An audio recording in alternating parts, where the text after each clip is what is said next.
In 1985, Kenner canceled the Power of the Force line. It marked the end of an unthinkable 8-year run for Kenner products.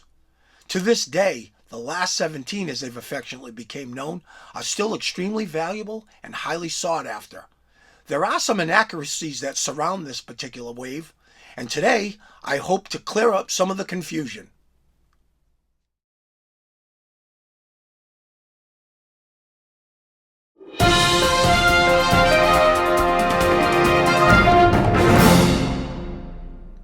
Hey Star Wars fans, welcome back to another video from All Things Star Wars Considered. As always, I'm your host Doug, and today we're going to talk about the last 17. Yes, we've spoken about them on the channel before, but today I want to clear up a little bit of confusion, because when I was growing up, I didn't call them the last 17. None of us did, because we didn't think that that was the last 17 figures we were ever going to get from Kenner. But as it turned out, they were the last 17. But are the last 17 the power of the Force? Let's try to get into that a little bit and clear up some of the confusion. Now, I don't know about you, but when I talk about Kenner and their releases and how they did things, I don't always say Wave 1, Wave 2. Sometimes I'll say 1A, 1B. You might be saying, why? Well, it started, I want to say, maybe Empire Strikes Back. It could have been even earlier. I'm just maybe too young to kind of remember. But in Empire Strikes Back, when they initially announced the first wave of figures, I believe they announced 10 figures. And there was like the Han Hoth, Princess Leia, Bespin, and a Bosk. Go down the line. But they didn't announce Yoda until 1B. Now, people might say, oh, no, he was in Wave 2. No, Yoda wasn't in 1, and he wasn't in 2. He was in 1B. And I have a card back somewhere in this room that'll prove my point.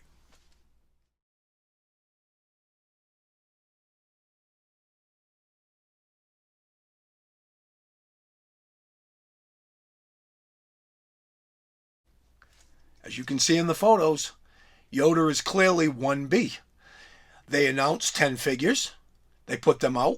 Then Yoda came before Wave 2 all by himself. You can see how he was just added to the top part of the card back.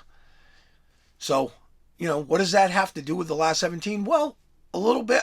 It's how Kenner kind of rolled. They didn't always put out 8, 10 figures a wave. Sometimes they put out 1 or 2 figures. Sometimes there was a mail-away figure. So there was always these little subsets of the next wave. So they did that with the Power of the Force. They did that with the last 17. So let's get into that a little bit further. Now, right before Return of the Jedi was released, they announced 17 figures.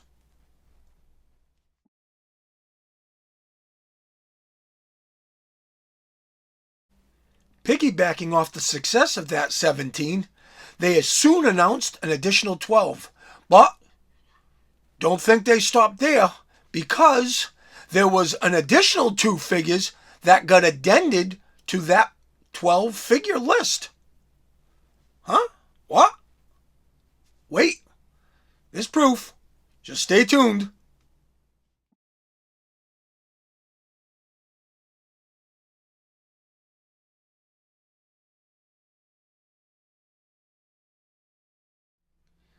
Now, I have so many of those booklets. I got them in my Emperor figure, because I mailed away for a few Emperor figures. I mailed away for 2 Anakin figures. And of course, I have the Jabba playset, the Cy Snoodles band, the speeder bike. I have a lot of Return of the Jedi stuff that I purchased. And all they came with was those booklets. But I noticed along the way that one of those booklets just added the 2 Ewoks. Nothing else, just the 2 Ewoks. So is that Wave 2 or is that Wave 2B? To be or not to be? That is the question. All right, so having said that, that eliminates, well, not eliminates, it subtracts from the last 17. I get it. They're the last 17 because they're the final 17 of the run.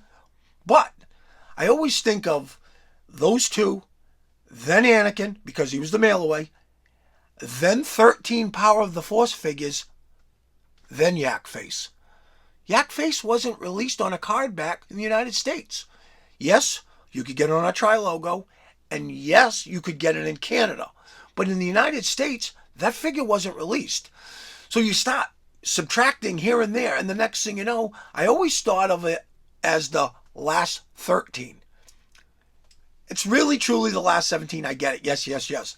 But when you really break it down, Paploo, Lumat, Mail Away Anakin, Final 13, Yakface. It's all spelled right out. You know, I'm sure there's a lot of people that might want to debate that, but if you really stop to think about it, the last 13. Let's get into it. I don't like to just spew stuff without actually having some proof. So, the proof, as I always say, is in the pudding. So, here we go. Here he is, Lumat, Final 17 on a Return of the Jedi card back. And look at what they're advertising for. Anakin Skywalker. Wait, hang on. Another last 17, Final 17, Paploo on a Return of the Jedi card back. And again, there's the promotion for the Anakin Skywalker mail away. Okay, so what does that tell you? 1, 2, 3. Minus from 17 is 14. Yakface wasn't released in the United States. So that brings it down to, yes, 13. The last 13. I'm just having fun with you. Now, we talked about Anakin Skywalker. Obviously, I showed him on the card back there for the Paploo, and the Paploo card and the Lumat card. There was the offer to mail away. Well, I did back then. You know, I was 15. You know, I think I might have had a paper route. I didn't have money. Kids that age didn't have money. So you had a chance to get a free figure and you jumped on it. So do you remember these? They came, Boba Fett came in these, Boss came in these, Fall OM came in these, the Emperor came in these, and Anakin Skywalker came in these. I actually got 2 Anakins. I actually ended up using one of the Anakins later for trade bait so that I could pick up a couple of figures that I didn't have. I'd like to actually go back and undo that now because Anakin's a lot more valuable than a cloud car pilot. But I think that's ultimately what I traded for. But in any event, here we go. I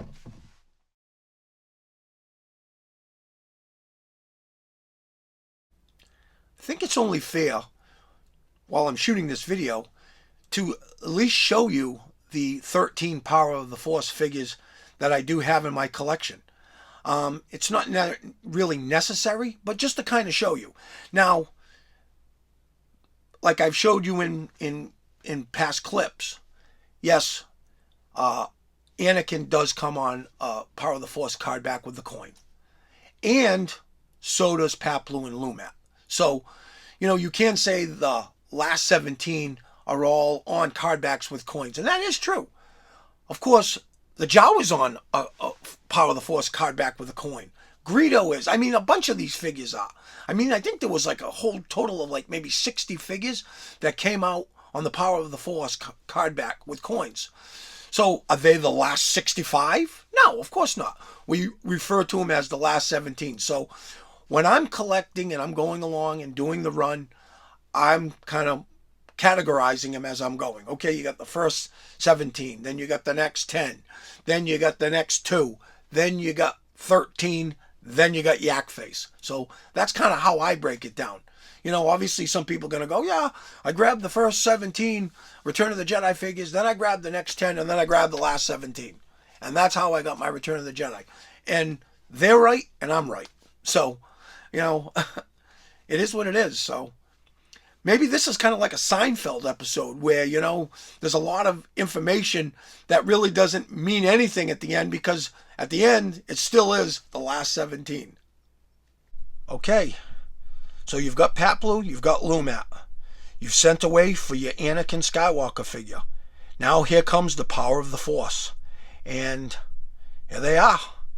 Like I said in an earlier clip, Kenner, as opposed to Hasbro now focuses mostly on adult collectors. Kenner focused on children. And Ewoks was what they thought were going to keep them afloat. They put out the Ewok Village. They put out hang gliders and catapults and battle wagons and all the figures. So this is what they were hoping that was going to kind of keep them afloat. And the first two they put out, or the last two they put out, were Ramba and Warrock. Look at the Ramba, $1.50. They're both unpunched, by the way. Okay, on to the next two. All right, we're not going to waste a lot of energy on these because they're kind of secondary characters, but they are part of the line. So you have the Imperial Gunner and you have the Imperial Dignitary. Both not super exciting, but part of the line nevertheless. Okay, there's a couple more. Again, not super exciting, especially the A-Wing pilot. But the thing of note in both of these figures is the price. They're both $1.50. And the Lando is unpunched. Actually, so is the A-Wing pilot. So both of these figures unpunched, Power of the Force with the coin for $1.50. And I figured these are all related, so I put these all three together. This is a Man-O-Man, Barada, and EV-99. The EV-99 was really cool because it had the little lever on the back, so you could actually make his mouth move.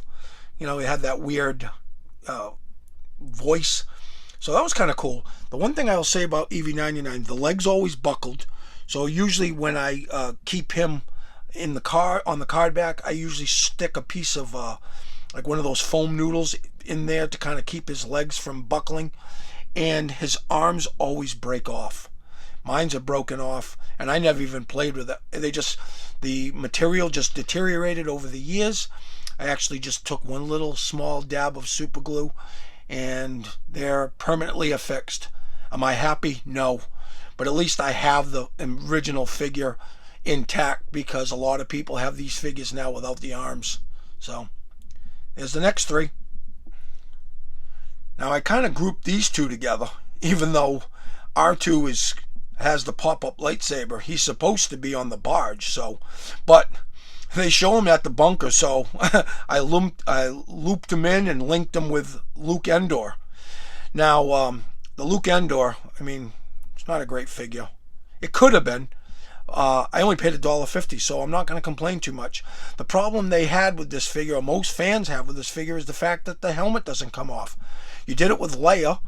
You were having removable helmets with Bosch and Lando, and the Luke Stormtrooper has the removable helmet. Why didn't his Endor helmet come off? That would have made this a more versatile figure, but oh well. One of the mistakes that ultimately put the dagger in the heart of the Power of the Force line. And last but certainly not least, we have the Luke Stormtrooper and the Han Carbonite. Now, these are two of my favorites, although they're not two of my favorite sculpts, because the Solo's not great. The Carbonite block is a little odd, but I love the novelty of it, so I've always kept these as my two favorites. The Luke, his head's too small, but when you put the Stormtrooper helmet on him, he looks great, and he actually fits in with all the other Stormtrooper figures. So you can get two uses out of that particular figure. If you want to just have an extra Stormtrooper in one of your displays, you just pop that helmet on, and nobody needs to know that it's P-head Luke Skywalker underneath there. I always use that word P-head when we're talking about a figure or an action figure that the head's too small. So yeah, that's the last of the Power of the Force line. Hope you enjoyed it. I didn't want to rip you guys off, so despite the fact that I only have a loose Yakface, I figured I'd at least show him the one and only time he was released in the United States. Unfortunately, it was part of the retro collection line. Now, some people hate this, some people love it, some people are lukewarm. I'm kind of in the middle, which is where you find me 90% of the time, right in the middle. Because I just try to be fair and open-minded. There's people out there that wanted a Yakface, and now it's $700, $600, and they just don't have the money. And if this is their way to kind of add a vintage style figure to their collection, what's the harm? So, if you like it, buy it, open them up, put them in your displays, and call it a day. If you hate them and you think it's a ripoff and you think it's spitting in the face of Kenner, then leave it on the shelves, But in any event, here's the last figure in the entire Kenner wave, Yakface. On this channel, I speak a lot about knowledge, about how I've got a lot of valuable Star Wars knowledge in this noggin of mine, this ugly mug of mine, as I call it, and I just want to share it with the collecting community. Well, there's some truth to that. And when it comes to knowledge, I was thinking about it. There's two kinds of knowledge. There's knowledge that you maybe read in textbooks, you watch on the news, stuff that you weren't a part of. If something happens across the globe, yes, maybe through sights and sounds, through video and through text, you can read and view and gain knowledge that way. Then there's the knowledge, first-hand knowledge, when you're there for something, I wasn't there for the assassination of John F. Kennedy, but I'm pretty well versed on it because I did a lot of term papers back in school about it. But was I there on the grassy knoll that day that Kennedy was assassinated? Of course not. So it's subjective, This knowledge I have with Star Wars is practical. It's experience. It's knowledge that I gained from just being a part of the hobby and going out and collecting and being there as it happened. So when I speak of the last 17, it's not because I went on to Sir Steve's Guide or, another fan site, Bantha Skull or Yakface or one of these sites and read it from there. I lived it. So it's a part of me. So when I want to share that knowledge, that's what this video today is about. It's about sharing the knowledge that I have in the ugly mug because I lived it. So I hope some of this proved to be valuable to you. Maybe some people didn't know any of this and they're learning something brand new. Maybe somebody is watching this and saying, yeah, I knew that. What a waste of time. But, there are all going to be people that are going to learn from this. And that's what I want to do is bring my valuable knowledge to the Star Wars collecting community. If you're young and you weren't a part of this, well, let me take you on that journey. Let me take you on that tour back to 1985 to explain how things kind of went down then. Hasbro nowadays is completely different from back then when they were doing things at Kenner. So sometimes it's hard when you're a Hasbro person to understand how things worked back in 85 for Kenner. So I hope that helped. I hope you enjoyed, and we'll see you soon.